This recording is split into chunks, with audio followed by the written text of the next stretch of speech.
السلام علیکم۔ ہمارے چینل کہانی کارنر میں خوش آمدید۔ آج کی ہماری یہ ویڈیو ہمارے معاشرے سے جڑی ایک سچی اور سبق آموز کہانی ہے۔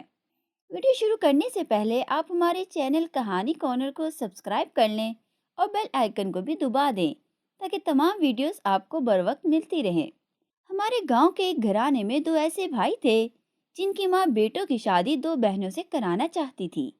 اس کا کہنا تھا کہ میری دونوں بہویں اگر آپس میں سگی نہیں ہوں گی تو صلح صفائی اور محبت سے رہیں گی اور ہمارا گھر ان کے اتفاق کی برکت سے جڑا رہے گا۔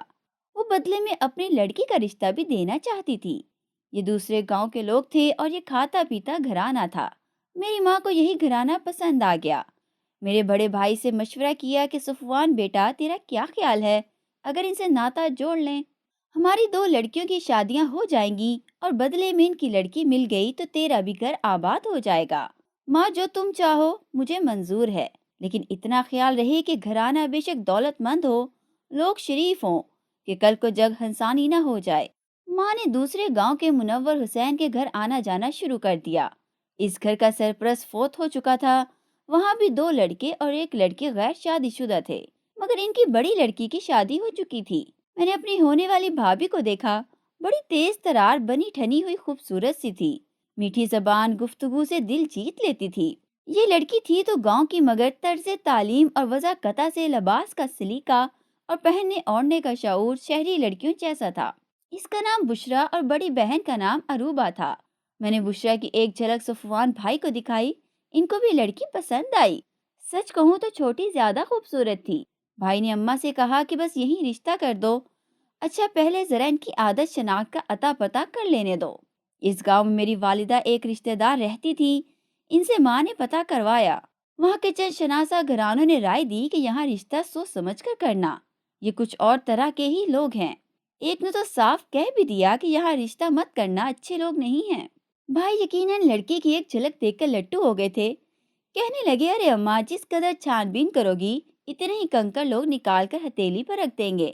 رشتے ناتوں کے معاملے میں بہت کم لوگ مخلص ہوتے ہیں، ورنہ تم کو اس معاملے میں جوڑنے والوں سے زیادہ توڑنے والے ہی ملیں گے۔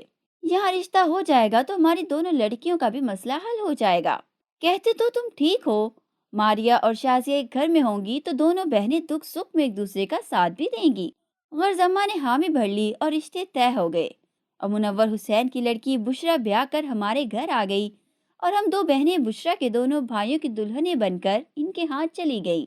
چند دن ہنسی خوشی گزرے۔ سال بعد اللہ تعالیٰ نے ہم دونوں بہنوں کو بیٹے اور ہماری بھابھی بشرا کو بیٹی عطا کر دی۔ ہم سب اس سنجوگ پر بڑے ہی خوش تھے۔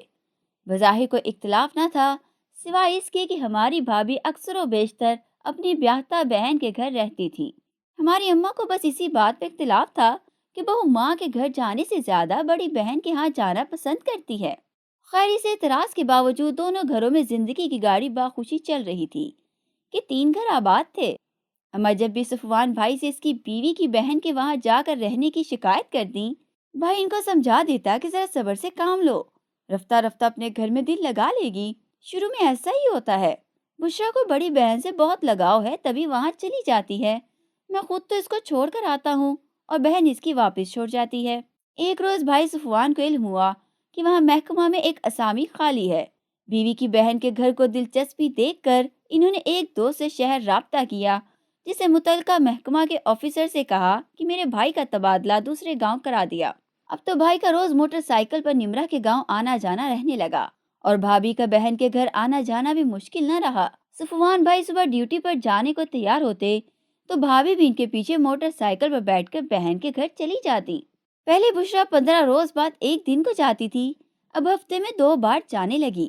اس بات سے میری اماں کو بہت تکلیف ہوئی کہ ہماری لڑکیاں تو ماہ تو بعد میکے آئیں اور ان کی بہو ہفتہ میں 2 بار، وہ بھی ماں کے گھر نہیں بلکہ بڑی بہن کے گھر جائے۔ یہ آنا جانا اب تو اماں کو اور زیادہ کھلنے لگا تھا کہ بہو کے یوں روز کے آنے جانے سے ان کو کام کاج کا کشٹ بھی اکیلے ہی اٹھانا پڑتا تھا۔ جس گاؤں میں بھائی صفوان کا تبادلہ ہوا تھا وہ ہمارے اماں ابا کے گھر سے 13-14 میل دور تھا۔ یہی وجہ تھی کہ بشرا بھابھی وہاں جا کر 1-2 روز رہ جاتی کہ اب تو صفوان کا روز کا آنا جانا ہے، جب چاہوں گی چلی جاؤں گی۔ بھائی کا تبادلہ محکمہ انہار کے ایک ذیلی دفتر میں ہوا تھا۔ یہاں کام کا اتنا دباؤ نہ تھا،